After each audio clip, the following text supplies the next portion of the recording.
You're listening to The Burning Truth.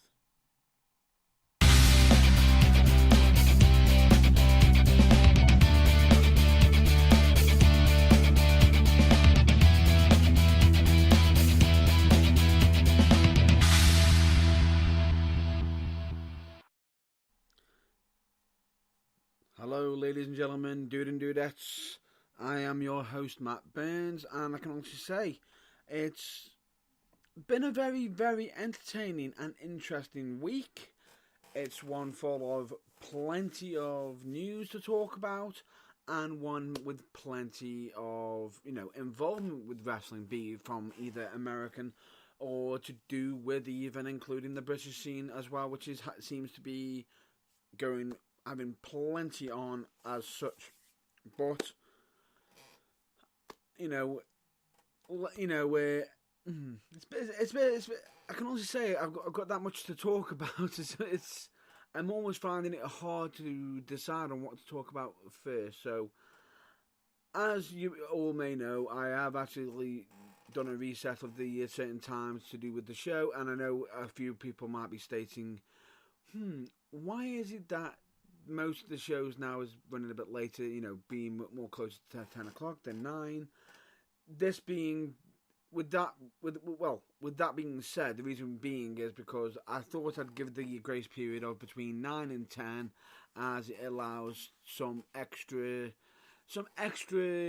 updating if it's necessary, and also just in case there's any technical issues which have been happening recently, but not as much this week. But this one has been due to a busy schedule, and also making sure that whatever I am covering, I have got as much knowledge in it as possible.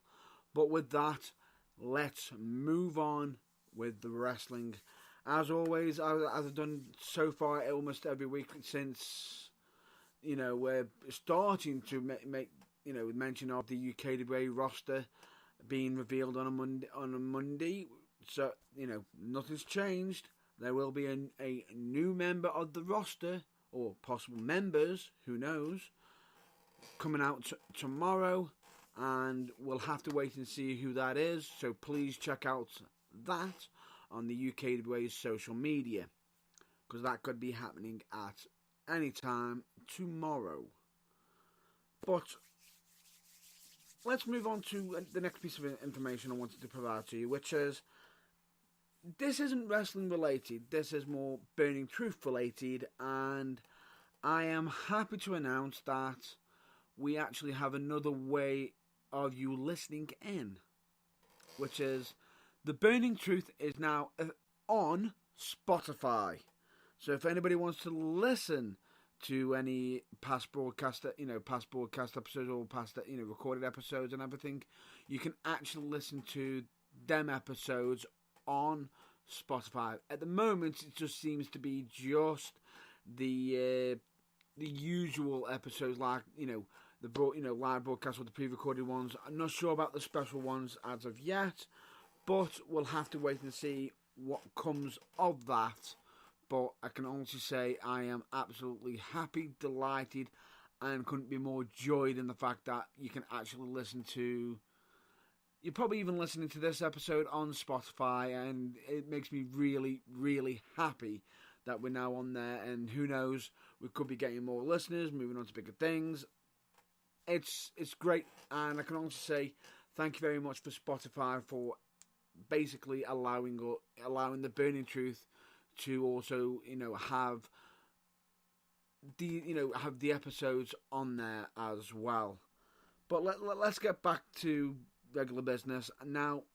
I'm not sure if this is an actual topic, if I've covered it or not, but I know John Cena has the sixth move of doom. If I have discussed this, I do apologise if I'm rehashing this, but the sixth move of doom, very underwhelming John Cena, I can also say. I know he's been getting ribbed a lot lately because of the new hair. Oh, they say new haircut, but should I say lack there of a haircut, really, because he hasn't cut his hair, he's actually growing it out. He seems to be developing a new look, possibly for his movies. And I can only say, I know as much as he's been getting ribbed for it, which he's going to, of course, but I think it actually does suit him better. It's nice to see him with a new look, and potentially could actually update. It never hurts to have an updated look, because the times are always changing, and it's always good to go with the flow. But with that, I think that the new sixth move of Doom is too much. I think the fact that he actually hits this move after the AA actually undersells the AA. The fact that he's now finishing, I believe the name is called the Lightning Fist, which is the translate. Well, I can't pronounce its actual name, but it does supposedly translate into Lightning Fist, which it looks more like a backhand fist, which I understand the reason why he's doing it the way he is, because of the culture he is getting involved with, and everything. It's brilliant. The fact that he's actually incorporating that sort of thing into his moveset. I just don't see the Lightning Fist as a finishing move, especially straight after the AA, which has been, which has been his finishing move for many, many years, and as it just doesn't scream to me when I saw it. That's the end of it. That was the sixth move of Doom. It felt very underwhelming. So that's just my thoughts on that. If I have repeated myself, I do apologise for that, but I just thought I'd just recover it just in case, as I'm not 100% sure if I have or not, but at least now I know for sure that it's covered. Now, SmackDown 1000. Congratulations to SmackDown, especially with, I believe, it actually beat Raw in ratings, which is,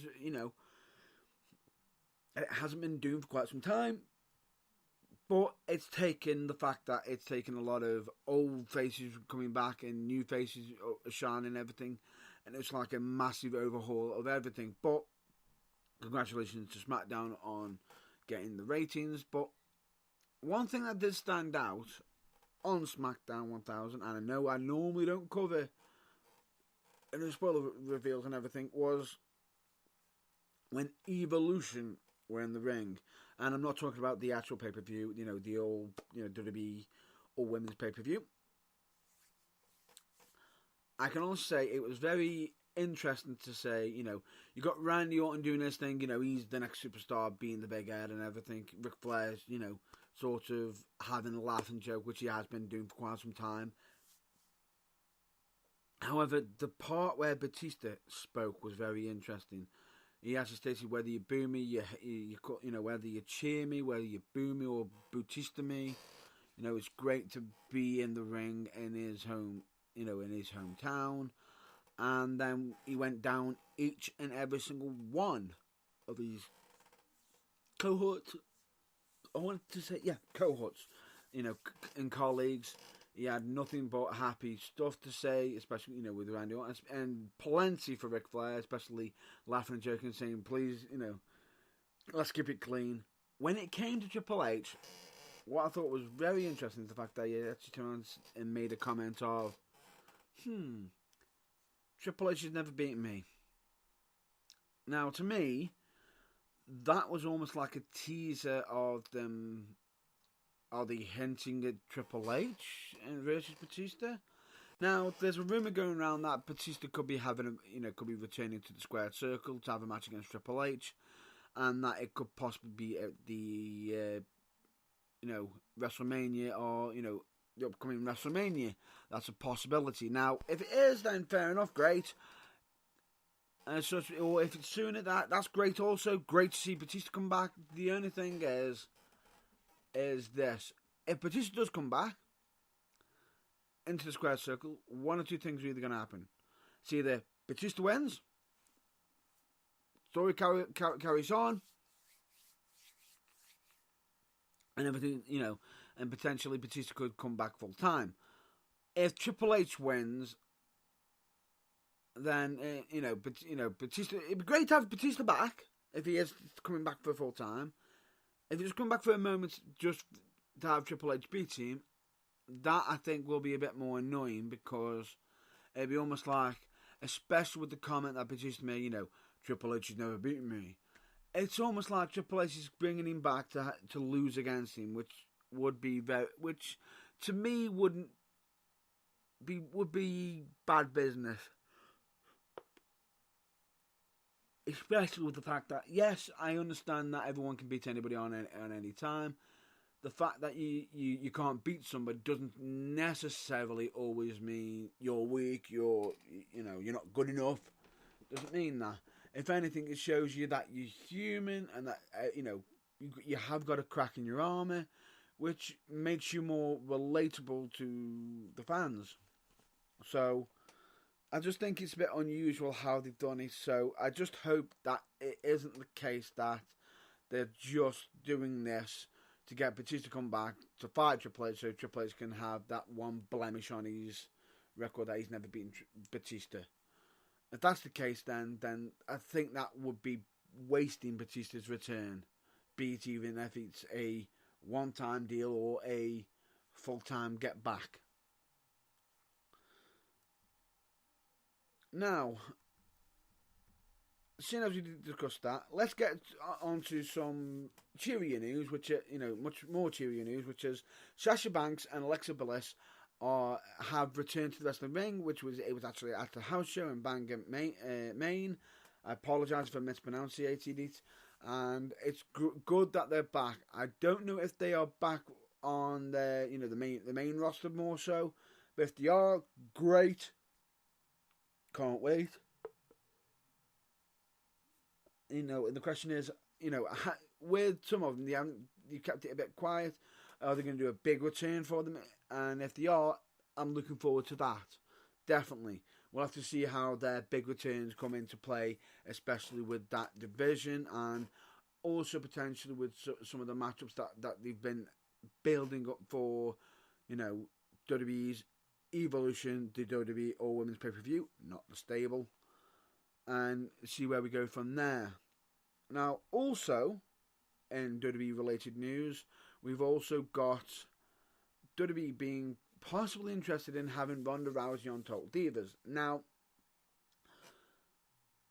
that's great, and I think it would attest to it, wouldn't take anything away from Ronda Rousey as such, and it wouldn't. It actually helped possibly build on the character, especially with, the fact that as much as in Total Divas, the Ballas are on there and everything, in that she's currently feuding with them to build up for Evolution. It'd be interesting to see what they do. It allows people to see another insight to Ronda Rousey. The only thing I don't think would suit Ronda Rousey being on there is the fact that, especially with the comments of the most recent comments that she's made on Raw, which actually I'll be covering that after, because I just remembered another piece of news, especially with Raw, which I know I don't usually do spoilers, but got to, especially with that, with what happened. But it's interesting to see, especially with some of the comments that she made on Raw, especially with the promo that she made, which it was, I don't think Diva is what you call. So there's a possibility of, could they be changing the name of the show to something else to be able to continue it on? But either way, regardless of it, I don't think her being on Total Divas would be too damaging, even if they don't change the name. I just think it's an interesting thought, because I think Ronda Rousey could bring a new audience to it and make it interesting to see what comes of it. But we'll have to see what WWE has got planned.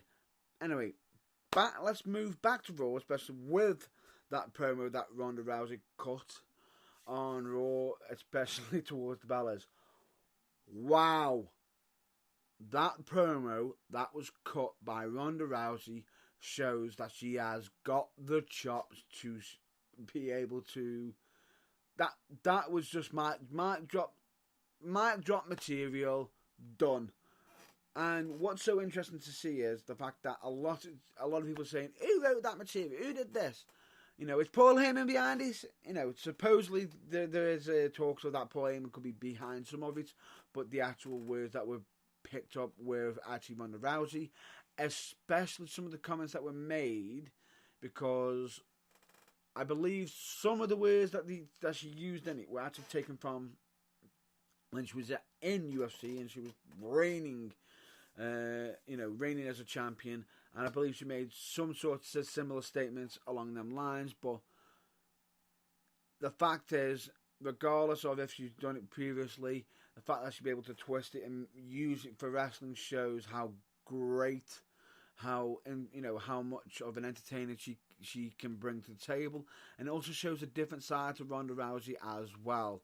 But the comments, especially the comment of, mentioning John Cena and especially knocking down doors. Good Lord. Savage. As much as I know, they got Brie mode and everything. Brie mode ain't nothing compared to Ronda mode. Or Rousey mode. Oh, good Lord. That was just savagery. But, absolute brilliant. That was absolutely brilliant. Now, speaking of Evolution, there is a rumour, as much as it is a all-women's pay-per-view, that there could be a potential of there is going to be males possibly being involved in it, especially with, they might have some male referees and everything, but there could be a manager there. So, Ric Flair could be at Evolution, most likely being in support of his daughter, especially going into Evolution. We'll have Charlotte versus Becky for the WWE SmackDown's Women's Championship, and it's going to be interesting to see what they do. Now, one or two things I can see either Ric Flair just being there for the support, not to go it, but if they are going to continue on with Ric Flair, well, not Ric Flair, with Becky Lynch being champion, then either Becky is going to do a cheap shot on Ric Flair to cause a distraction, or could they even have Ric Flair be involved in the finish, which could end up costing Charlotte the championship match? As to whether what will happen in regards to that, there's only one way to find out, and that would be to watch it. Now, let's move from WWE news and move to more of a Impact Wrestling. Now, I know Bound for Glory had happened as such, and I'm not sure if that was last week or previous week and everything. I should have covered it. Now, the whole deal, a lot of people have been talking about the whole deal of Austin Aries with the way he acted at the end of his match. Now, apologies for the spoiler, but Austin Aries did end up losing the champion, the Impact Wrestling World Heavyweight Championship, and to Johnny Impact, and it was interesting way that Johnny won it. What happened after was more shocking to a lot of people, because Johnny Impact won the match using a Brainbuster and a Starship Pain. Boom! But then, after the match had ended, Austin Aries just got up and walked out, flipping off fingers and everything. Now, to me, that was me being a wrestler. A fan, it's like, well, what the hell's just gone on? Why did he just lay down? It's going to have a lot of people questioning that. Now, as a wrestler myself, that to me just looked like he just disrespected the whole company and also Johnny Impact as well, with becoming the new Impact Wrestling champion. Especially just got up and giving fingers. That's like a big what the hell's that all about? Now, there's supposedly a rumor going around that he's going to have a loose cannon gimmick. Now, if this is to do anything paying homage to the original, one of the originals of the loose cannon gimmick, then fair enough, but bad taste of how they've done it. But if not, I think that there should be some sort of repercussion in regards to what has happened involving the fact that Austin Aries did what he did, and I feel as though it was very massively disrespectful what he had done.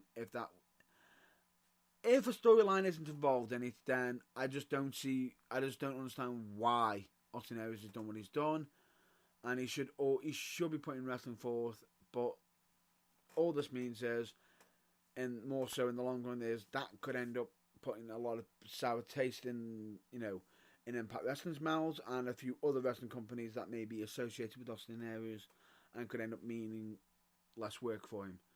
Which, if that is the case where he's done it on purpose, then the only person you got to blame, the only person who is going to, who shouldn't be pointing the finger is Austin Aries. You did it to yourself. You should be putting wrestling first. Now, I've got to give massive congratulations. Now, this is aside from, this is more, I'd say, for somebody who was a former WWE wrestler, Santino Marella. Congratulations to Santino Marella and his wife for the birth of their second child, which is Marco Jason Corelli. Congratulations on that. Big props. It's always great to hear that sort of news, and from Santino's reaction, especially with his with Twitter and everything, he's seems to be a very happy father. Hope nothing but the best for you, Santino Marella. And his wife, basically to the entire family, congratulations. Now, on to the independents. Let's get talking about the reports of Chris Jericho and Jim Ross starting their own company.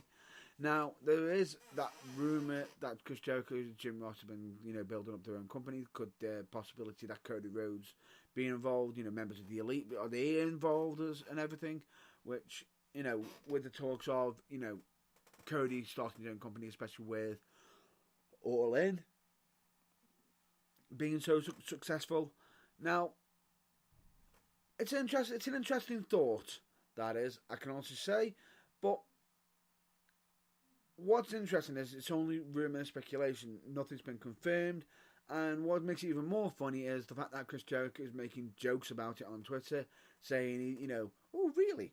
I could be getting this next week, that next following month. But if that is the case, Jericho could be doing that to possibly lead people off, the trail at the moment because he doesn't want anyone knowing about it. Or it could be genuine that he doesn't know anything about it. But if there's any more news in regards to that, I will hopefully be bringing that up. Now, I'm going to be discussing two things, two topics, which is WWE NXT UK. Wow, what a way to start WWE NXT UK. I absolutely watched that show, top to bottom, great way to start the show. And I know a few people have said, oh, but the first match wasn't that great, it wasn't, wow, amazing. It was what it was. It was what British wrestling is. Solid. I know a few people saying your first match should be what a one-word description, and solid shouldn't be it. Which is what it was. But here's the thing. If you actually watch what they were doing, they were actually showcasing the British style. And what made me laugh is, and it was What Culture who made the comment of, it being solid but not amazing and everything. Now, one thing I thought was so interesting is they are if I'm not mistaken, British. Now, I felt as though they didn't look at it for what it was. It was British wrestling style, not American. And I thought what them, the lads did on that show, showcase what we got. Absolute cracking way to start WWE NXT UK with their first match. But the actual whole show itself, absolutely fantastic, top to bottom, absolutely stellar. With appearances like Tony Storm, seeing Pete Dunne, Mustache Mountain, Noam Dar. Not going to be putting any spoilers out there, especially with the fact that it's on the WWE Network, which you can all watch for just $9.99. Please, Vince McMahon, I'm having to keep endorsing you even more. Remember $9.99 for WWE Network. But it was very interesting to see. But also on top of that, what was also interesting, because as I just discussed WWE NXT UK, there's a member of that roster who I saw on the show, who I ended up seeing last night at SWA Super Show, and she was in the main event, Toni Storm. Now, no spoilers here in regards to that show, but SWA Super Show. It's got Chris Masters. It's got Jody Fleisch or Jody Fleisch, depending on how you pronounce it. Al Phantasmo. Former WWE wrestler Chris Masters, and we had some twists, turns, some surprise matches. I believe some of the original announced matches got changed suddenly on the last minute. But I can also say about SWA, absolutely congratulations to the show that they put on last night. Top to bottom, absolutely amazing, and I'm definitely not going to be revealing any spoilers in regard to that show, especially just in case because I believe that SWA will actually bring it out for their on demand.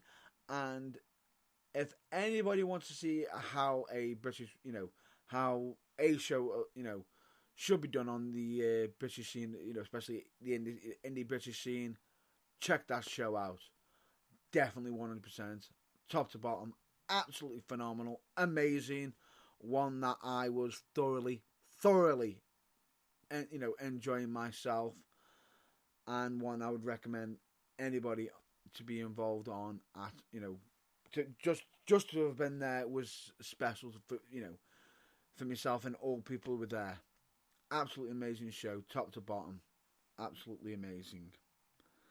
Now, in regards to some news for UK Wrestling Media, I believe nothing has come of it as of yet, but the rumours are still talking and everything. But there is still rumours of the news, possible, what I had heard, but I'm not going to be mentioning what it is until I've got it 100% confirmed. But it hasn't happened yet. It could still happen, but we'll have to wait and see to see if that happens. But that is a wrap up for all the news for this week for The Burning Truth. Now let's get on to the usual plugs, which is please check out UKWA, which is UK Wrestling Alliance. Please check out UKWM, also known as UK Wrestling Media. Check out JG Printing and Stitching, do fantastic work. I also recommend you check out Mind and Changes UK, or just known as Changes, especially for health and well-being, because the information that they do provide is absolutely amazing and could end up helping yourself, or even possibly someone that you know. And as I've always stated, you never know who you could end up helping. I recommend you also check out Team 4-Star. Them guys keep producing material after material after material, and I can also say I'm a bit behind on one subject of their material, which was I believe, if I'm just trying to get it right, I'm trying to remember the name of the show, but apart from just doing the Dragon Ball Z Abridged series, we've also got other shows that they also do on, and I believe they've also got their own special dub version of dub and American dub that they've done for a anime series which is coming out later on. But for information like that, you'll have to check out Team 4-Star directly themselves. But it's always interesting to see what comes about with Team 4-Star, as they always produce great content. And please check out bands as such, New Breed and Kamens, always bringing out great music. And I've always got to get the shout out to Botchamania. You're welcome, Matthew. I've got to fit you in. And please check out Barely Average Studios, which is I believe a gaming review channel on YouTube. Check out Fatal Misfire on Twitch. Which if anybody wants the language, I believe it's twitch.tv/Fatal Misfire HD. They're usually on Monday, Wednesday, Friday, and they can start any time between 7 PM and 9 PM GMT/BST time. And the last shout out, external shout out is going to be to Philip DeFranco, who, we recommend everybody check out his YouTube channel.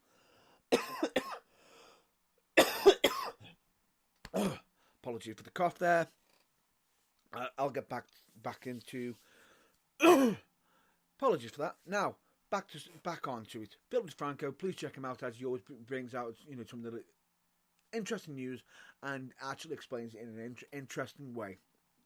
Keep up the good work, Philip DeFranco, as I do actually watch your content, as much as possible whenever I can. And the last thing I want to plug, which would be The Burning Truth itself, please check out the website www.theburningtruthuk.com, where you could be listening to this live right now, or you could be listening to past broadcasts and also some past interviews.